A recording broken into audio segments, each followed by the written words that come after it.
How's it going, everyone? T here.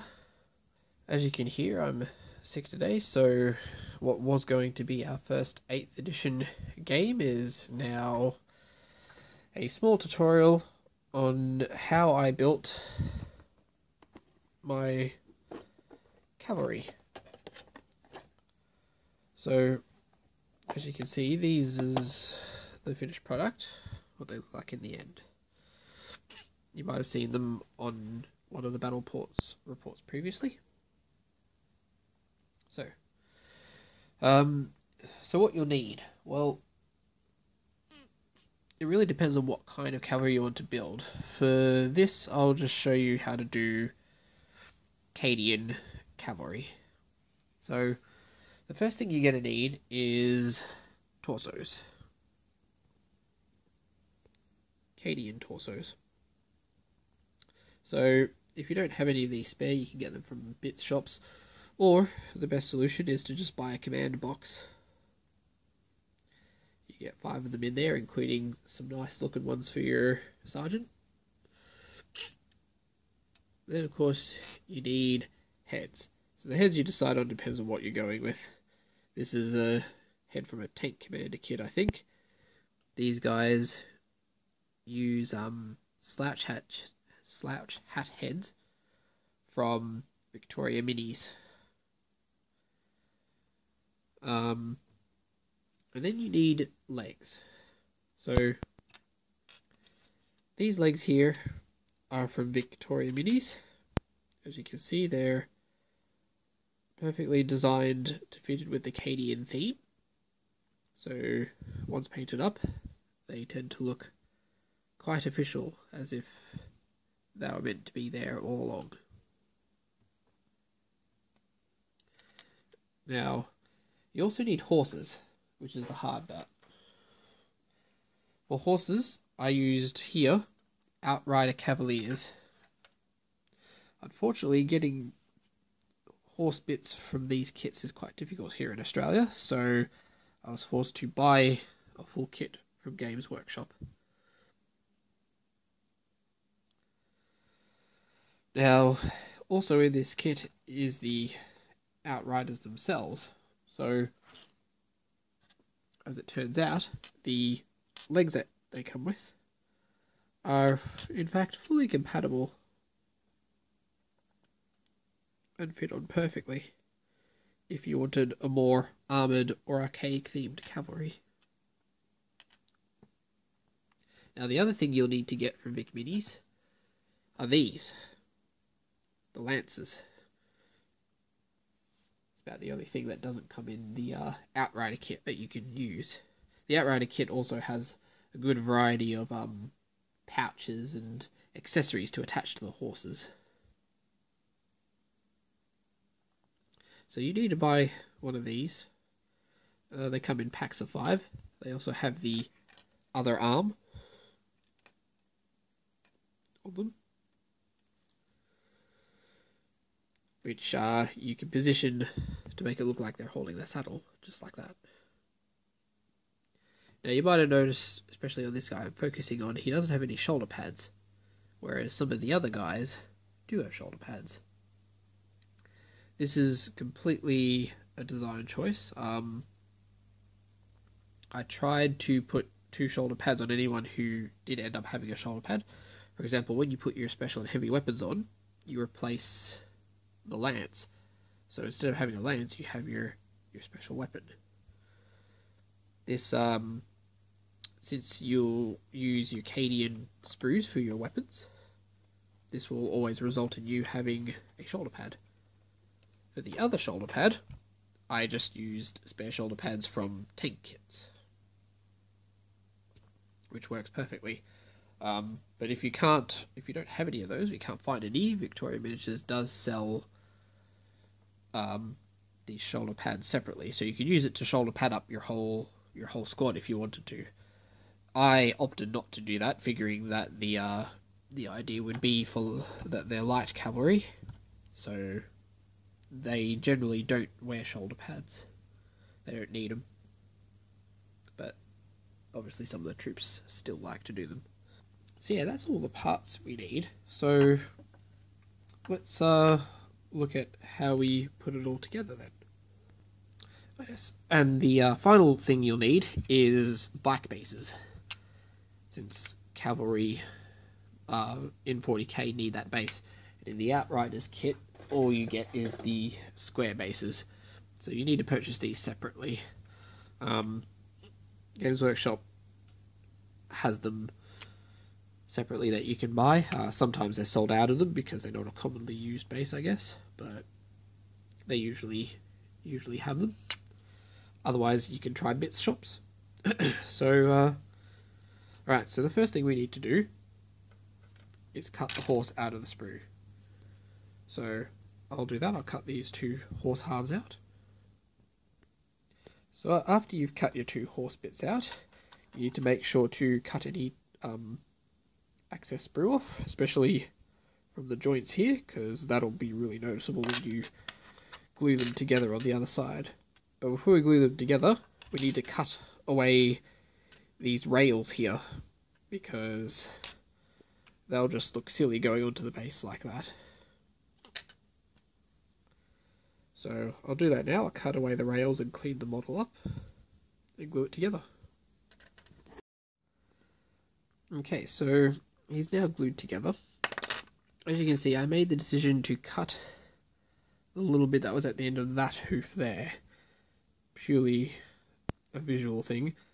Could probably have done it with more of the hooves as well if I wanted. But I think 3 is a good anchorage. You probably only need 2 maximum. So like, I could probably cut that one off. So it's just connected to the base by that and that. Yeah, so why I chose these horses, I think out of all of the official Games Workshop ones, and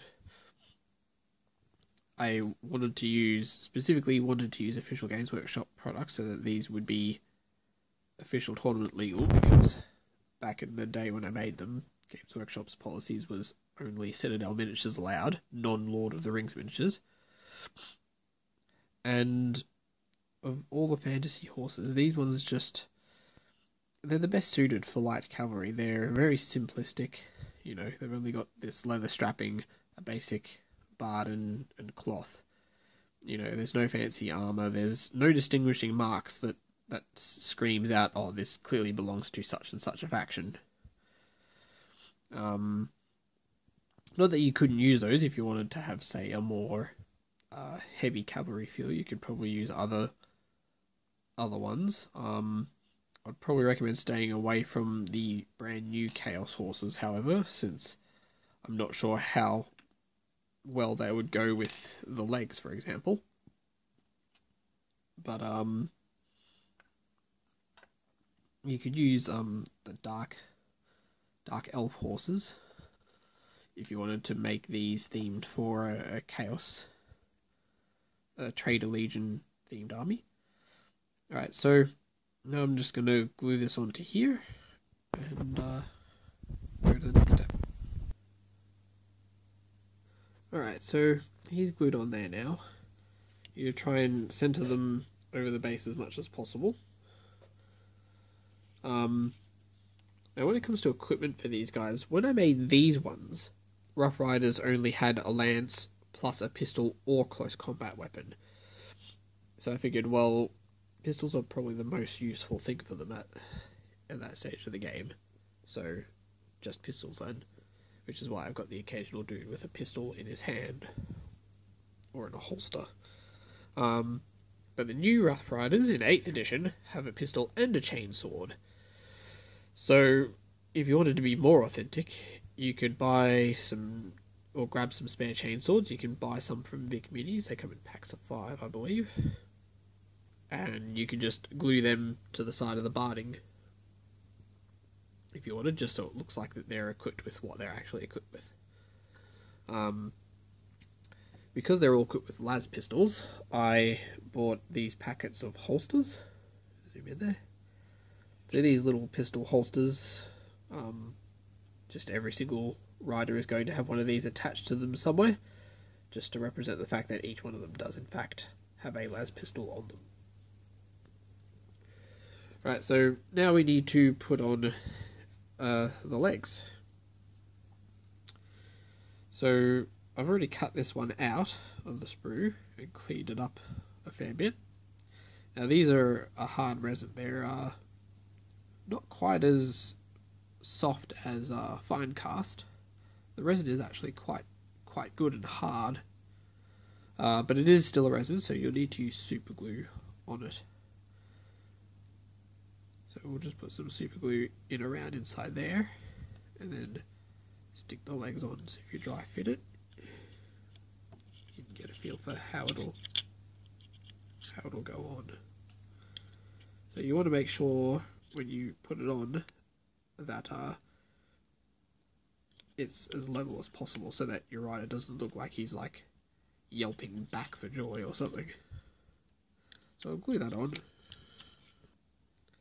Alright, so the fit was a little tight. Since these legs are resin, if you find the fit is too tight, the legs are too close together, you can just immerse them briefly in boiling water. It should make them soft and pliable enough to stretch them out to a more comfortable fit. Yeah, it went on a little tight, but it was alright. So now we can put on the torso. As you can see here, the torso sits on there perfectly, just like a regular guardsman torso would. If you want to go really crazy and do different kinds of regiments, you can get some Victoria mini torsos, or even use some Catachan torsos if you want to try and make some Catachan wild riders. Heck, you could even go nuts with those and use different kind of mounts, like maybe some boars from one of the Chaos kits, or some wargs or something from the Goblin or Orc kits, I think it is.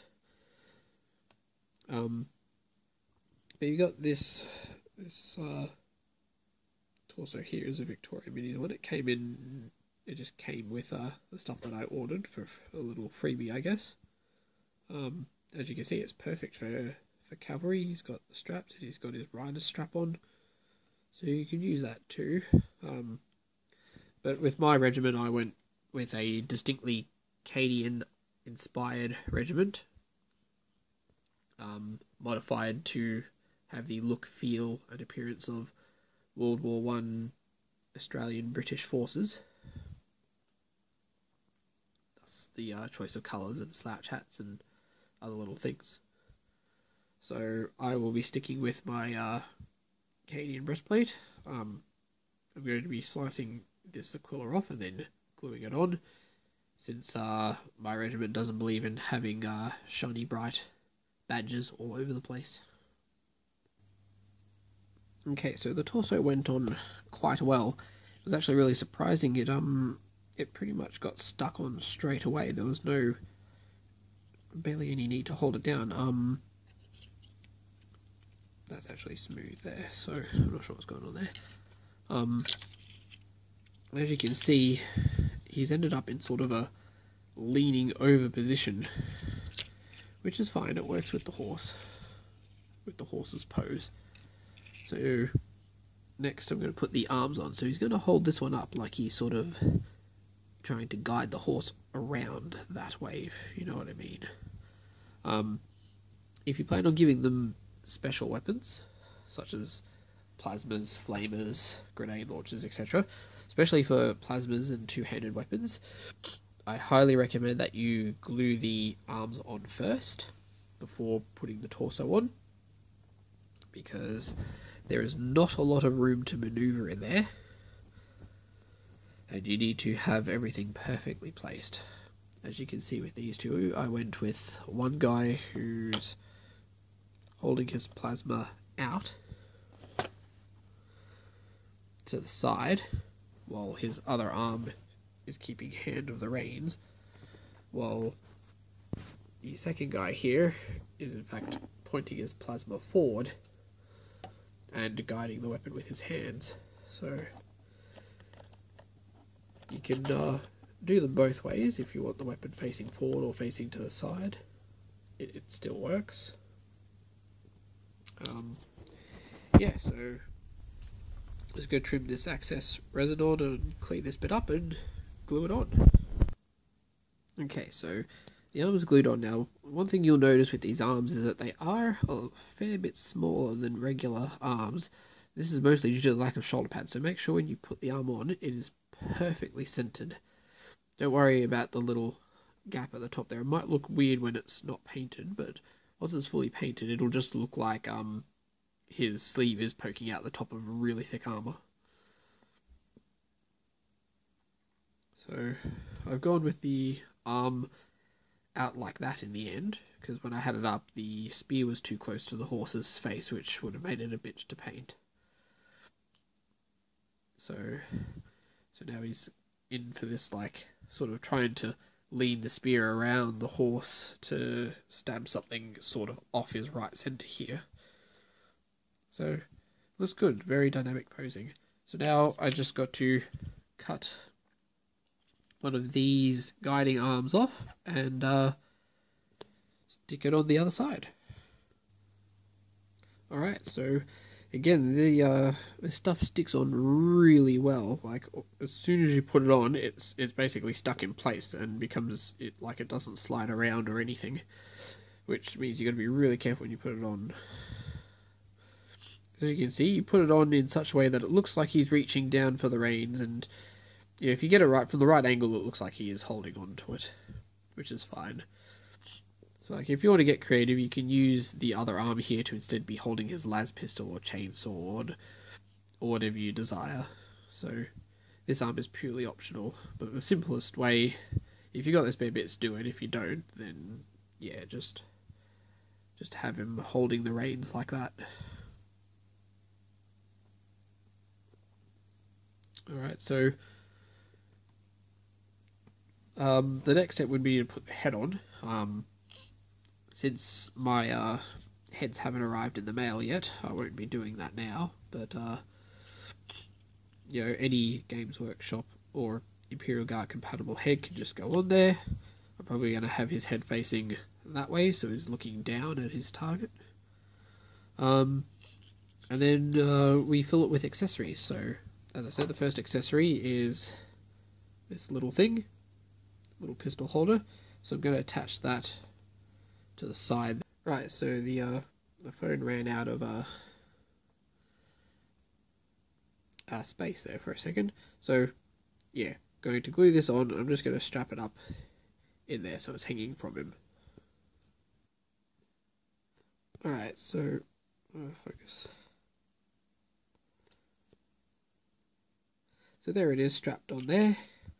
Unfortunately, there's no subtle way about putting it on. You just have to basically put a splotch of super glue on there and stick it on.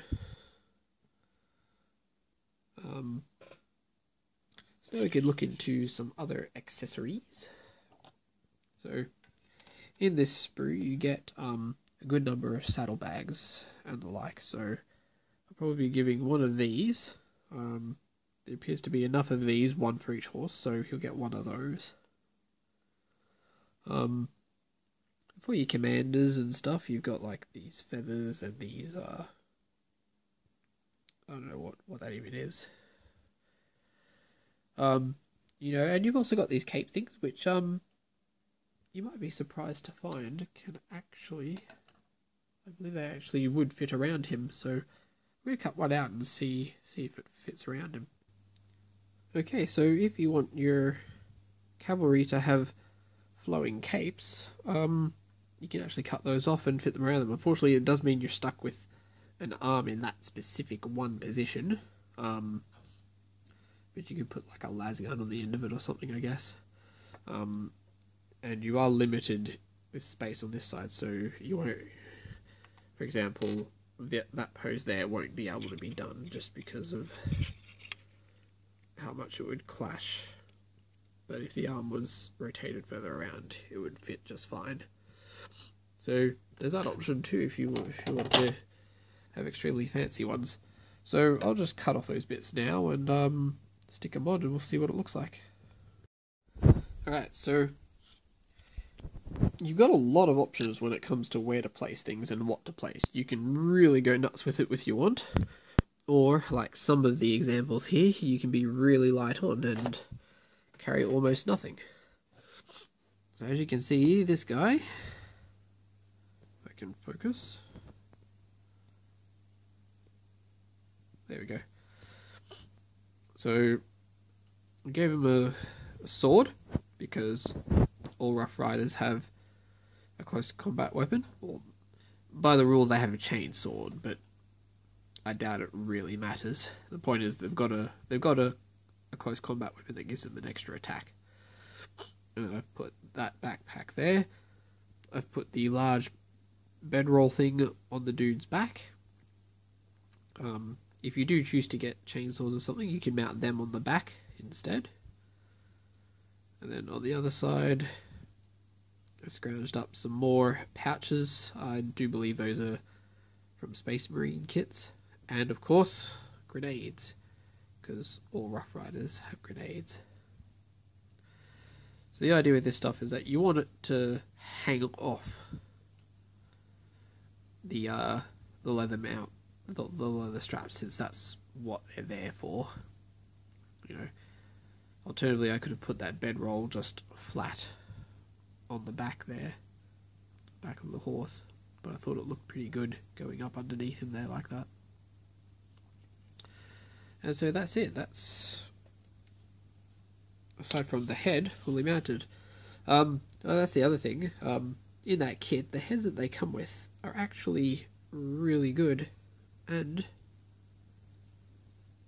can fit perfectly on. So if you really want to go with the more rustic, primitive Rough Riders, you can even use the heads that are in there. They're a good variety to choose from. You know, you got this guy with the fancy plumage. You got a lot of mustachioed dudes. So there's another option for you. So all in all, that is the best and cheapest way to get a Rough Rider. If you're not particularly fussed with about what your Rough Riders look like, the cheapest way is to simply get one of these Outrider kits, a packet of these from Victoria Minis, and get some torsos from a bit shop or something, and you'll end up with a really weird looking Rough Rider, but a Rough Rider. I don't recommend you use the torsos in the Outriders kit because they're a bit fat and stumpy, and they don't look very guardsy at all. But if you combine one of those torsos with one of these legs, with the spear arms, and add in the heads, and then just use the gear that's in there, you should be fine. Alright, well that's it for me. Hopefully we'll see you. These guys will have their heads soon, and then I'll be able to paint them up, and we'll see them hopefully kicking ass in a future battle report. This is T signing off.